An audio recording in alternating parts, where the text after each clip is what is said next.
Hello friends, welcome or welcome back to my channel. My name is Danny and today I'm going to give you guys some short book recommendations. I figured with the beginning of the year, I know that there are lots of readathons coming up and I wanted to give you guys just kind of a blast of recommendations, short books that I have enjoyed in the past that I think you might enjoy as well. And I have 3 different genres that are going to be represented. I have a fantasy selection. I think I have 10 books from fantasy. I have some sci-fi books and some horror novels that I will also talk to you guys about. All of these books are 300 pages or under, or like really close to 300 pages or under. And yeah, I have enjoyed all of them. So I just wanted to shout them out. I'll just do like little tiny synopses to kind of give you guys a little bit of a taste test, and you can go and look into any of the ones that you are interested in. If you have any short books that you have really enjoyed recently, leave me the titles down in the comments down below because I would love to add to my collection in my TBR because I do have some readathons coming up, and so I'm trying to stock up on some of the things that I would like to consider for the future. Okay, the first book that I'm going to start with, so this is the fantasy section. I will put some genre timestamps down below so you guys can skip around to whatever genre you're more interested in. With fantasy, I want to start with the book that I most recently read, which was The Fireborn Blade. And I will be giving you guys more details in my upcoming vlog on new releases that I missed out on in 2024. But I will just say, this is a very small, it's like a 5-hour audio, so it's a little short novella. It's a series of novellas. Right now there's 2 published, and it's about a female knight who goes on a mission to gain her honor back. And there are some really interesting implications of dragons in the story, like how they impact the world around them, specifically the dead. It's a very intriguing story. So definitely check it out if you haven't heard of it. Next, I will talk through some that I own. And if I own them, you know I love them. So one of them is the Danni.Dabbles Dream Department Store. This is about the Danni Dream Department Store, which sells dreams to people. You're following our main character who is trying to get a job at Danni and ends up doing so, and you figure out her training, her figuring out the different levels of the department store, what types of dreams that they sell. This covers a lot of really deep topics in a really fun and whimsical way. Next, I have Piranesi. I know I probably don't need to recommend this to you because everyone shouts it from the rooftops, but just in case you haven't heard, Piranesi is a really fun time. I don't know that I can really explain it to you. You are following a character who is in a house, but the house is massive, has a whole bunch of different things in it. You are following him catalog this house and why he's there. And that's kind of it. It's a blast to read for the first time. I still need to do my reread of it and see what I feel upon reread, but it was a fun time to read. Next, I have Thorn Hedge, which I know I've talked to you guys about. This is actually fantasy horror, so it is a genre blend. It is a Sleeping Beauty retelling with a little bit of a twist. You are following our main character whose name is Toadling, and it is her charge to watch this tower and make sure no one gets inside, and you get to watch how she does this. It's really cute. Toadling's character and her backstory is very intriguing. I would love to see more like short novellas following her character and some of the things that happen in the storyline. We'll see if that ever happens, but it's worth a read. While we're talking about T. Kingfisher, I will also throw out Nettle and Bone, which I don't own, but I did really enjoy. And with Nettle and Bone, you are following a main character who is on a mission to save her sister, who is in a marriage that's not great. And in order to do this, she elects to have this witch help her, but she has to do like 3 impossible tasks before the witch will help her. And you follow her journey along this progression of trying to save her sister.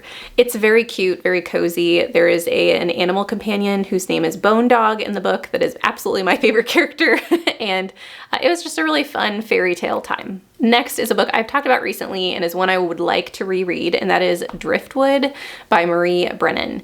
And this book, you are in a universe where all other universes go to die. And so if there is an apocalyptic event that happens on a world and there are pieces of that world that remain, that piece would go into Driftwood. And so they are all in this universe going towards the center, which they call the crush, I think, and that is where universes go to die. And so as people are being sucked into this abyss, you have all these cultures and people who are from different worlds who have to learn how to live together. And you are following a main character who has been there for ages and kind of knows knows everything about everything. And so you follow him and his progression of getting to know people and helping people transition into this like final stage of life. I also have to shout out Godkiller here because this is a series, but it is a series where a short amount of pages will pack a lot of a punch.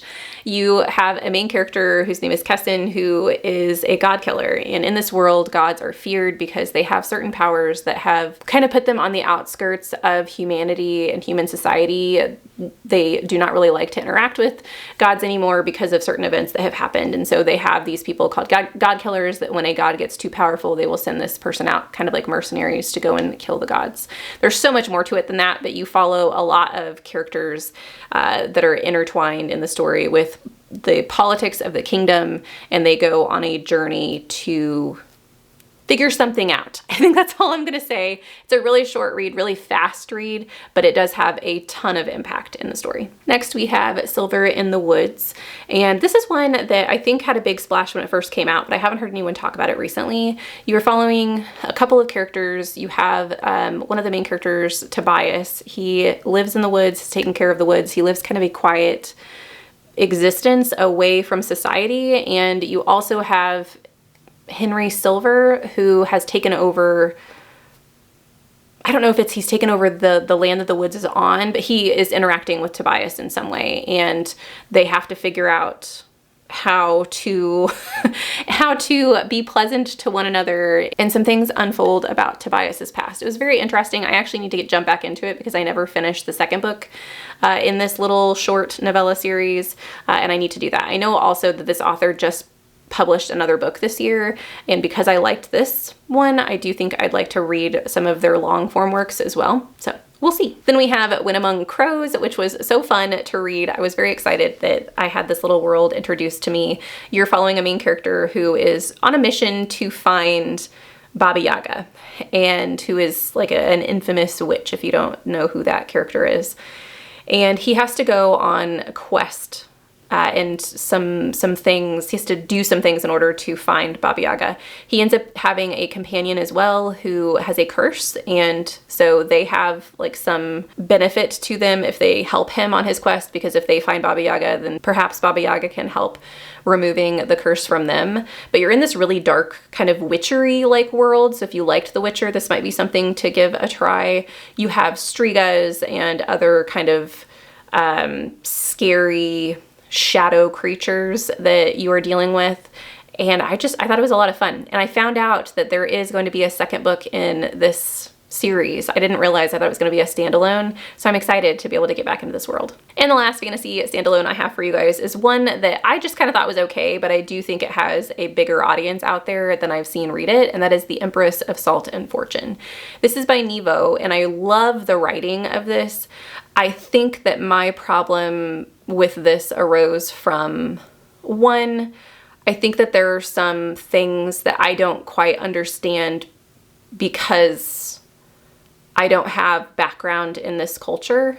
And so while I thought it was beautiful, some things I think were a little lost on me. And I wanted it to go in certain ways. I wanted it to be a little bit more detailed, and I think it was meant to be more freeform and flowy and interpretive, I guess. And so, but I do think that the premise is just so interesting. You have a main character who is traveling around, and I can't remember if they work for this institution or if it's just like a calling of theirs, but they go around and collect other people's stories. And that part I just found very fascinating. So yeah, I think it's a fun time. It is a series of novellas, so if you like the first book, you can continue on. Next, moving on to Sci Fi, and I'm just going to mention a couple that you probably already know about, but I have to mention them if I'm going to talk about short books that I would recommend. First is the Murderbot series. If you like sassy robots, this is a robot who is working with humans. He is a security bot, and so he's meant to keep humans safe, but all he really wants to do is stay home and essentially watch Netflix and like soap operas. So you follow his journey helping these humans in some precarious situations. And you also get some backstory on what has happened to him in his past. It's very intriguing, very funny. I've had a lot of fun with it. The second book in my sci-fi recommendations is A Psalm for the Wild-Built by Becky Chambers. If you want more of a cozy sci-fi, this is definitely where I would start. You follow Sibling Dex, who is a tea monk, and Moscap, who is a robot that has come back into civilization in a world where robots have disappeared, I think a decade ago, and just left humans to their own devices. And they just kind of walked away from society and told humans to figure out their own stuff. And so he comes back to ask humans what they need. And you follow him and Sibling Dex, the tea monk. They are a person who helps other people deal with their troubles. They essentially will make you a cup of tea and talk to you, and that's what they do. And they are kind of lost in their own world as well, and so they go on a journey with Moscap to try and figure out what humans need, and it's just very, very cozy. Next is a recent read, and it's actually a sci-fi horror, but I had to put it on this list just because I do think that it was very intriguing, and I think there's a lot of people out there that will like it, and that's Iron Hollow. This is a Frankenstein retelling. I don't know if it's a retelling. Frankenstein companion book, I guess, because what it does is it follows a town, a village that Victor Frankenstein moves to after the creation of Frankenstein's monster, and you follow events that are happening in this little village. You're following the main character is a woman who lives in this village who has a very hard life. And I will say, if you are going to read this, please check trigger warnings, because there were so many things that it's a very bleak story. I will say that. The first scene, like the first thing that you were introduced to in the story, made my stomach turn. So just be aware of that. I do think it's a really interesting take on Frankenstein's monster, and I did appreciate the themes. At first I was thinking that it could potentially be 5 stars, but because of the fact that it was so bleak and there wasn't a lot of light in the story, I ended up rating it 4 stars, but I do really think that it's a good story. Next, another Frankenstein retelling is Chicano Frankenstein. And so if you are a person who enjoys Frankenstein retellings, this might be one that you check out. This follows a paralegal who is a reanimated human. So this is in a society where people who have died can be reanimated, and there are laws surrounding this. So in the United States, there are a whole bunch of laws that have given reanimated humans rights in certain scenarios, and there's a whole bunch of political background going on where the president, you'll have like little clips of the president saying things about how, like, what's happening in the political climate because of these reanimated humans who are going into the workforce. And you are following our main character, who is a paralegal, and his life, essentially. It's a very meandering story, and I don't think there's a ton of plot to it. It really just follows him being a person and what he thinks about all of the things that are going on around him. It was very simple, but I thought it was good. Next, we have Starter Villain. I freaking love this. This was so whimsical and kind of kooky, but I really did enjoy it. If you haven't heard of Starter Villain, you are following a main character whose uncle, who wasn't really involved in his life, has passed away, and he has left him this like multi-billion-dollar company, and he kind of gets swept away into his uncle's shenanigans. And how much do I want to tell you? You figure out that there's a lot more going on with his uncle's organization that he wasn't aware of. Yeah, so I think that's all I'm going to say. It was a lot of fun. I definitely did not expect to like this as much as I did. Next on my sci-fi list, I have Mickey 7, which follows Mickey 7, who is a regenerated human. So in this sci-fi civilization, you have a science that allows humans to be uploaded to computers and regenerated, like their body is regenerated. And the people who sign up to do this are people who are kind of at their rope's end, because the people who are regenerated, Mickey 7, are sent off into like terraforming situations where they will be the ones who go out on suicide missions. So they go out with a team of individuals. That team goes to terraform different planets so humans can move there. And if there's any task that needs doing where they will die, they get sent in because they can just be regenerated. So they kind of have a horrible existence.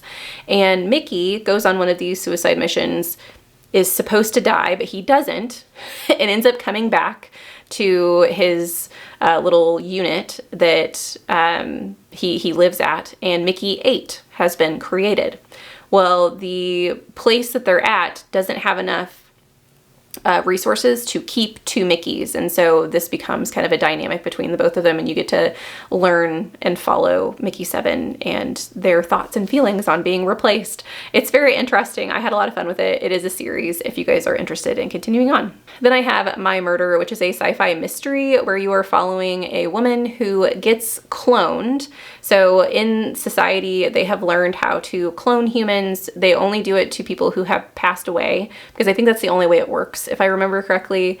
And there's like a lottery that the government does where certain people can be like, it's not even a lottery, it's like you can get voted on if your case is worthy of being cloned and you being brought back, then they will do it. And the main woman that you're following in the storyline has been murdered by someone, and the government brings her back.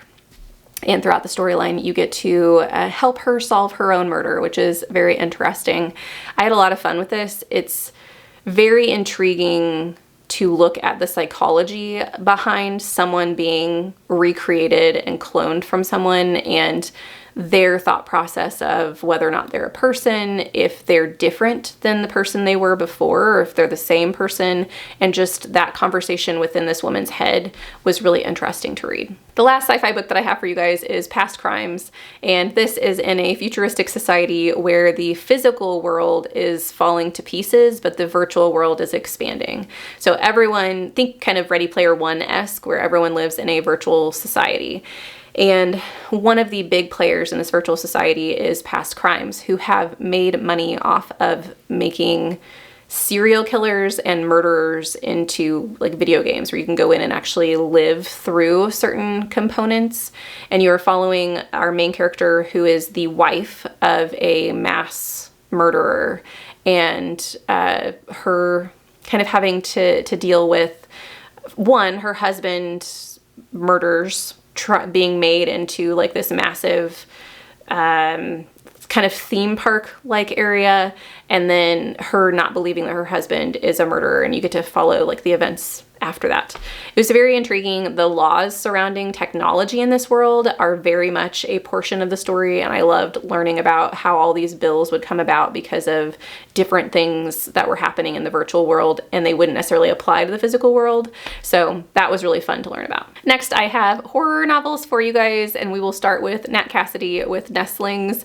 This book follows a mother who has had a very traumatic birth and has left her paralyzed. And so you follow her journey being a new mother. They also, her and her husband, move into a facility that is well above their means, but they won a lottery in order to live in this like giant condo, like on the very top floor.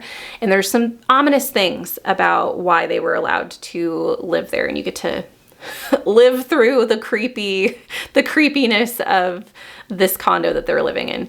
I love Nat Cassidy, so I had a lot of fun with this. Next is Pale House Devils, where you are following 2 detectives. One of them is alive, one of them is dead, but they work together to solve cases, and they are hired to get rid of this entity that is haunting this house. They are a lot of fun. They have 2 very different personalities, but they're both kind of sassy to one another. And so seeing them interact and solve this mystery that's very dangerous is really intriguing and kind of fun to see. Then we have Fantastic Land, which follows a theme park. And it was a theme park that had a whole bunch of people in it when this disaster happens. You have like a hurricane that comes by, and there are a whole bunch of people who are left in the park. And you know, after the after effects, that a whole bunch of people were murdered. People in the park kind of had some really horrible things happen to them. And so you are reading through the interviews of a journalist who is studying what happened in the park, and he is interviewing different people who were in the park, and you figure out the events that happened. It's wild to think about all these things and kind of how people react to emergencies and not being prepared for certain things. It was a really fun look into the human psyche and what people do in emergency situations. Next, you have Sundial, and this book I recommend with hesitancy because I don't think it's for everybody, but I had a lot of fun with it. You are following a mother and a daughter, and the mother has two daughters, an older daughter and a younger daughter. The older daughter is just kind of odd, and something happens at the very beginning of the book that leads the mother to believe that she needs to separate her two children for their well-being, and she takes her older daughter out to her homestead that they used to live on, or not they, but like her family used to live on, which is Sundial, just out in the middle of the desert, way isolated from everybody. And you get to learn a creepy past from the mother's perspective, like what her past and her childhood was like. And then you also get to see the daughter's perspective and why she thinks her mother has taken her to this really isolated area. There are so many theories I have about what happens in this book. I need to reread it and like go through and highlight different things. It's such a good story, but it definitely leaves questions. So if you're someone who wants something wrapped up in a nice little bow, this probably isn't for you. I also have You Let Me In. I know I recommend this a lot, but I need more people to read it. This is a fantasy horror, and you are following our main character who is an author, and you are reading her manuscript is what this entire book is about. Because at the very beginning of the book, you realize that she's been missing for 7 years. She gets declared by the state that she's dead, and so her niece and nephew are brought into a lawyer's office, and he tells them that they are going to inherit all of their aunt's estates and money, but their job, or like their one last thing that they have to do in order to inherit, is go to her cabin out in the woods and read her last living manuscript, which is essentially her telling them how and why the events of her life went the way that they did. Throughout her entire life, she has been seen to do things that are very dark and demented, and no one really knows why. They just think that there's something wrong with her. And she gives an explanation throughout her manuscript that is daunting and eerie, and oh my gosh, the ending of this is just amazing. This is another one. Make sure you check trigger warnings, but I just think it's absolutely fantastic. If you like unreliable narrators, I haven't read a book that does it better than this one. Next, we have A House with Good Bones. T. Kingfisher made 3 appearances on this list. This is nuts. So this follows a main character whose mother has started to act kind of odd. She is someone who usually is very lively and likes colors and would contact her children and be very fun to be around, and she has started to become secluded, terrified. She's painted her entire house white, like even the interior. She's taken down paintings that she used to love. Just some weird things are going on. And so her children are beginning to ask questions, and her daughter goes into the house and tries to figure out what's going on, and you follow the nefarious things afterwards. It's a really good time. I loved where it went. I know that the ending's probably not for everybody and they would want something else to happen, but I just had such a good time with it. I think it's so fun. And the last book that I have for you guys on this list is The Haunting of Velkwood, which I know is something that a lot of people are recommending because it was a new release last year. I did have a lot of fun with it. I think it's just a fun spin on a haunted street, I guess, kind of a haunted house, but you have the street of Velkwood that has been taken kind of out of history and created a ghost town. So everything is the same as it was 20 years ago in this town. Everybody in the town is dead, and there have been a whole bunch of studies where they try and figure out why this has happened, and they've also learned that people are not allowed to enter Velkwood anymore. It kind of keeps people out. The only people who can enter the street to actually look around and quote unquote study the area are the 3 girls that escaped the night before all of this happened 20 years ago. And so you follow one of the girls is asked to come back and help these researchers study Velkwood by being their eyes and ears and going back to her childhood home where everyone is dead. And I just had a lot of fun with it. I think that it's a story that I've never read from before as far as like a haunted house story stuck in time. I don't necessarily love how it ended and like the conclusions, but I just had such a good time reading it. I do think that it's worth a read, and it's a very fun and quick read. So those are 25 recommendations that are 300 pages-ish and under. I hope you found something in here that you are intrigued with. I hope I've helped you with your readathon season if you are going to read readathons, or if you just like short books. I hope you found something that piques your interest. Once again, if you guys have any short book recommendations for me, leave them in the comments down below. I would love to curate a list that I can come back to whenever I need it. I have some readathons coming up shortly, so you guys are just doing me a favor if you leave me some books. If you aren't feeling chatty today, let's leave like a bird, because this is actually a dead bird on the cover. Let's leave a bird down in the comments down below just to let me know that you guys are here today. Thank you so much for watching this video. I hope you have a lovely evening, and I will see you in the next one. Bye.